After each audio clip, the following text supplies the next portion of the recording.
Timnas Indonesia harus menerima kekalahan saat menghadapi Jepang dengan skor akhir 3-1. Gol Jepang dicetak oleh Ayase Ueda di menit 6 lewat titik putih penalti. Gol kedua Jepang dicetak oleh orang yang sama, Ayase Ueda, di menit 52. Dan gol ketiga Jepang dicetak oleh bunuh diri yang dilakukan pemain Indonesia, Justin Hubner, di menit 88. Satu gol Indonesia dicetak oleh Sandy Walsh di menit 90 plus perpanjangan waktu ke 1 menit. Sebelum lebih jauh, aku gak pernah bosan-bosannya untuk ingatkan teman-teman, ketika teman-teman tonton video ini, jangan lupa tekan tombol like-nya. Poin pertama, aku ingin memberikan apresiasi sebesar-besarnya terhadap perjuangan yang sudah diberikan oleh pemain Timnas Indonesia di atas lapangan. Perlu diingat, Jepang sangat amat superior jika kita bicara mengkomparasikan, membandingkan dari penjaga gawang, back, lini tengah sampai dengan lini depan ketimbang Timnas Indonesia. Dengan skor akhir 3-1, Indonesia sudah menunjukkan perjuangan semaksimal mungkin. Meskipun ada beberapa kesalahan yang mungkin harusnya itu tidak terjadi, yang kesalahan tersebut ya merugikan momentum yang dimiliki oleh Timnas Indonesia. Kesalahan seperti apa?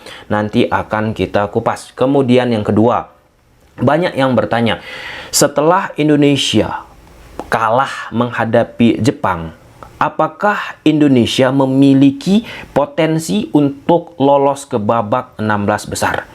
Ya, ada dua skenario yang memungkinkan Timnas Indonesia mampu lolos ke babak 16 besar. Ya, ini mengharapkan negara lain lagi sih.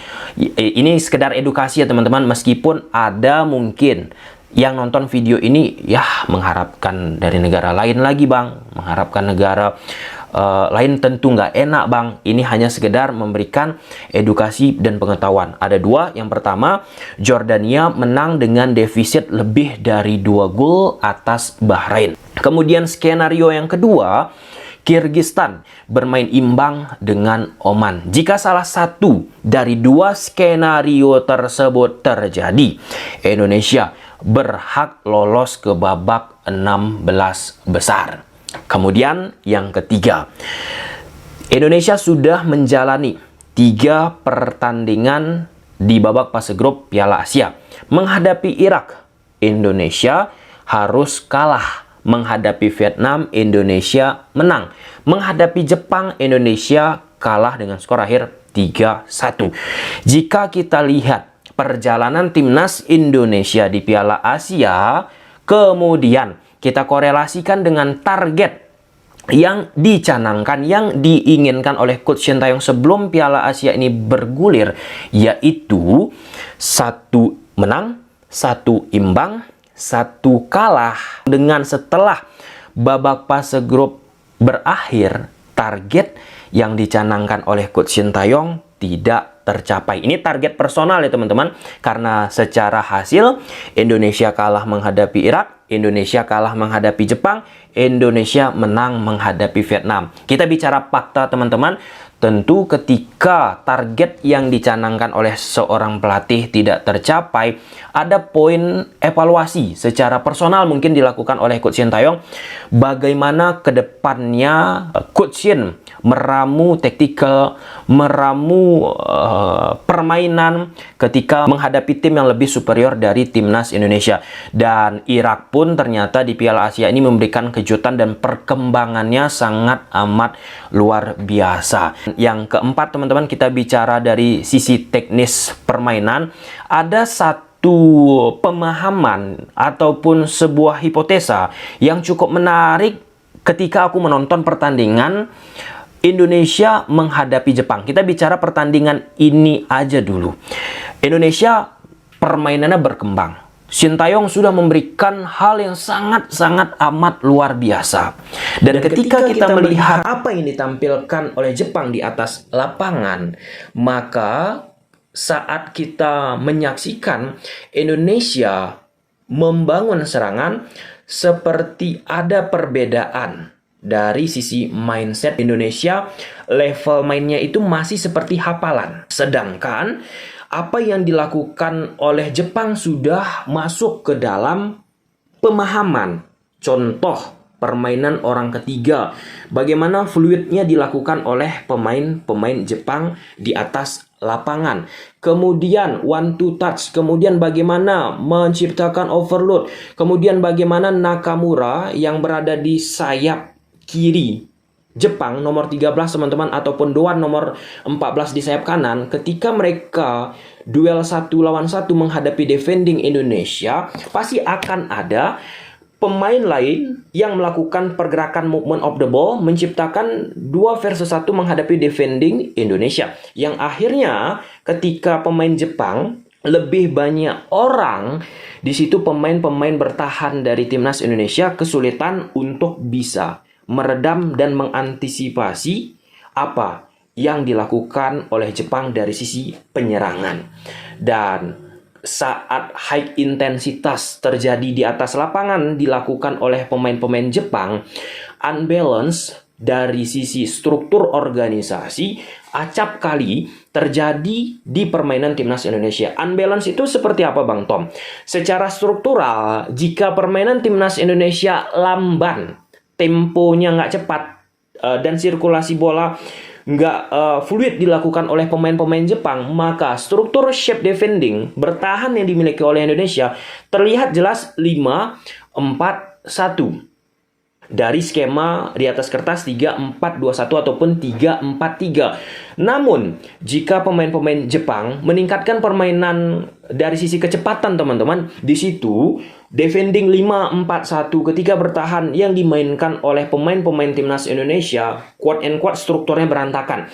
Sehingga pemain-pemain Jepang bisa mengokupansi, baik itu dari sektor tengah, karena Ivar Jenner dan Marcelino shape-nya nggak rapat padu padat, atau dari sektor sayap kiri ataupun sayap kanan, karena di situ pemain-pemain Jepang lebih banyak orang. Nah, inilah dia hal yang terus perlu di-upgrading oleh pemain-pemain timnas Indonesia. Bagaimana pemain timnas Indonesia pun ketika membangun serangan masih salah melakukan passing, hilang bola. Jordi Amat pun melakukan kesalahan-kesalahan yang harusnya tidak perlu dilakukan. Ini berkali-kali ya, Jordi Amat, teman-teman, seperti kehilangan high intensitas. Ada yang mengatakan sejak Jordi Amat pindah ke Liga Malaysia, banyak kesalahan-kesalahan yang dibuat oleh Jordi Amat. Aku nggak mau mengatakan akibat pindah ke Liga Malaysia, tetapi secara nggak langsung memang ada sedikit penurunan sentuhan yang dimiliki oleh Jordi Amat, sehingga Jordi Amat pun di beberapa pertandingan yang dilakoni bersama timnas Indonesia, kesalahan-kesalahan terjadi. Contoh, penalti yang dilakukan oleh Jordi Amat kepada pemain Jepang. Nah, di situ kan situasinya pemain Jepang mencoba melakukan holding the ball. Nah, Jordi Amat langsung memeluk lah ya, memegang, dan apa yang terjadi? Terjadi sebuah pelanggaran yang notabene hampir mirip nih, selaras nih, serupa dengan pelanggaran yang dilakukan oleh pemain Vietnam ke pemain timnas Indonesia. Kemudian kesalahan-kesalahan lain, switch play ataupun permainan diagonal. Dan aku teringat apa yang dilakukan oleh Real Madrid dari tahun ke tahun bersama Toni Kroos, yang dimana Toni Kroos acap kali sering melakukan permainan diagonal, switch play, dari sektor kanan memindahkan bola ke sektor kiri, dari sektor kiri memindahkan bola ke sektor kanan. Rizky Ridho dan pemain timnas Indonesia lainnya dari belakang yang gemar melakukan diagonal pass di pertandingan menghadapi Jepang ataupun switch play, teman-teman, akurasi passingnya buruk banget. Dan sepanjang pertandingan, akurasi passing yang dimiliki oleh timnas Indonesia 63%, sedangkan Jepang 85%. Nah, hal-hal mendasar seperti ini mempengaruhi banget terhadap permainan sepak bola. Tapi sekali lagi, dengan posisi Jepang yang berada di rank 17 FIFA, teman-teman, Indonesia masih di 100-an.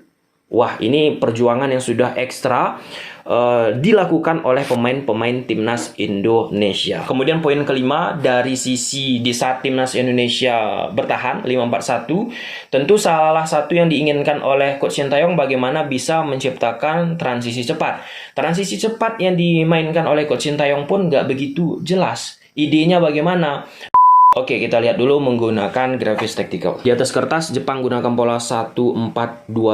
Di belakang ada Suzuki. Suzuki pun di lini pertahanan Jepang, khususnya menghadapi bola duel udara, dia kerap ya kesulitan ya sepanjang 3 pertandingan yang dilakoni oleh Jepang di Piala Asia, dan terbukti lewat lemparan ke dalam yang dilakukan oleh Arhan bisa dikonversi oleh Sandy Walsh untuk menciptakan sebuah gol. 4 back Nakayama, Machida, Tomiyasu, Maikuma. Dari sisi defending, Jepang nggak begitu banyak mendapatkan attacking yang berbahaya dari timnas Indonesia, dan Jepang pun dari sikap attacking hanya bisa menciptakan 2 on target akibat solidnya defense yang dimiliki oleh Indonesia. Kemudian di tengah ada Hatate, Endo, sayap kiri ada Nakamura, kanan Doan, Kubo, di belakang Ueda. Lalu Sintayong bersama timnas Indonesia gunakan pola andalan yaitu 1-3-4-3 atau 1-3-4-2-1, di belakang Hernando. 3 back Rido, Jordi Amat, Hapner. Sebenarnya overall solid defending timnas Indonesia, namun kesalahan-kesalahan sangat fatal ya mempengaruhi permainan timnas Indonesia. Selain unbalance sering terjadi dari sikap struktur defending dimiliki oleh Indonesia.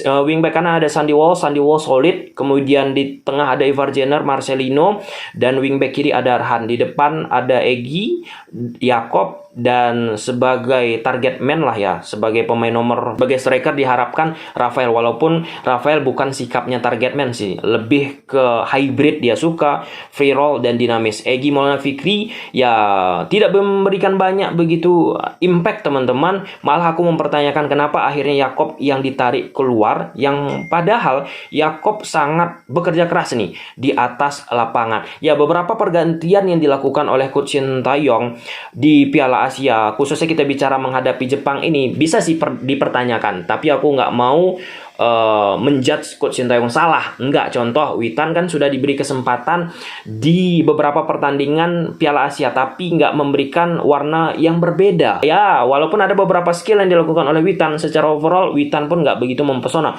Egy Maulana Fikri diberi kesempatan pun nggak begitu memberikan efek yang dahsyat teman-teman. Walaupun aku mengerti kenapa Egy Maulana Fikri diberi kesempatan. Ya, Egy bukan pemain yang stylish, tapi Egy mampu memanfaatkan ruang-ruang yang ada. Di samping itu, tidak adanya opsi pemain-pemain yang bisa membawa bola, yang melakukan tusukan, mempengaruhi banget terhadap dinamika taktikal yang dilakukan oleh Coach Sintayong. Contoh, akhirnya apa yang dilakukan oleh Coach Sintayong di atas lapangan dari sisi build up terpaku, jadi kaku, kayak gitu aja. Nggak ada pemain needle player, pemain-pemain jarum yang melakukan tusukan di saat bertahannya pemain-pemain Jepang. Nah, secara overall Jepang lebih banyak menguasai bola. Akhirnya timnas Indonesia bertahan dengan struktur 5-4-1-nya. Salah satu penekanan yang dilakukan oleh Coach Sintayong, bagaimana jangan memberikan pemain Jepang untuk masuk dari sektor tengah. Akhirnya meramukan permainan dengan compact defense, rapat padu padat ke tengah.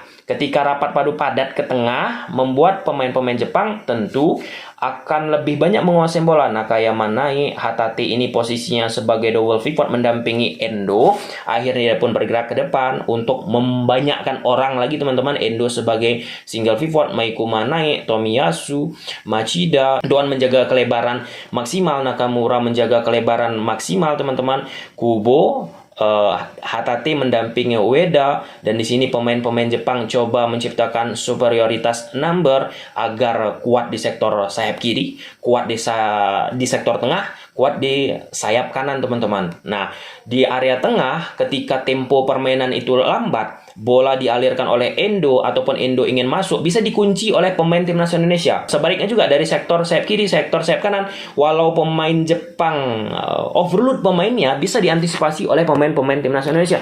Beda cerita jika intensitas permainan itu meningkat. 5-4-1 yang dimainkan oleh Indonesia ini pun nggak akan strukturnya seperti ini, akan berantakan, quad and quad teman-teman. Itu problem yang dimiliki oleh timnas Indonesia. Dan perlu aku garis bawahi juga soal statement timnas Indonesia seperti bermain hafalan. Ketika timnas Indonesia menghadapi tim-tim yang inferior di bawah timnas Indonesia ataupun setidaknya setara sedikit teman-teman, kelihatan timnas Indonesia lebih cair gitu, lebih fluid.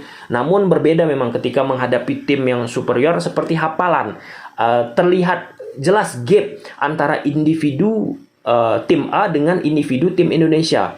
ketika bicara bagaimana misalnya memanfaatkan permainan orang ketiga, kemudian bagaimana memanfaatkan half space, bagaimana menciptakan overload, dan lain sebagainya teman-teman. Dan salah satu inisiasi yang dimiliki oleh Indonesia juga yang diadopsi lah ya, seperti apa yang dilakukan oleh Vietnam, memanfaatkan bola-bola set piece. Set piece yang dilakukan oleh Indonesia. Contoh, di menit 6 ada Indonesia menciptakan set play kick off, tapi tidak begitu presisi walaupun niatannya jelas. Kemudian beberapa set piece lainnya seperti corner kick, Marcelino Ferdinand langsung memberikan bola rendah teman-teman. Aku mengingatkan hal tersebut dengan apa yang dilakukan oleh Korea menghadapi Jerman di Piala Dunia eranya Coach Shin Tae-yong bersama Korsel, tapi itu tidak presisi. Kemudian beberapa kesempatan lain, dan salah satu hal yang akhirnya mampu dimanfaatkan oleh Indonesia menjadi gol lewat lemparan ke dalam yang jauh dilakukan oleh Pratama Arhan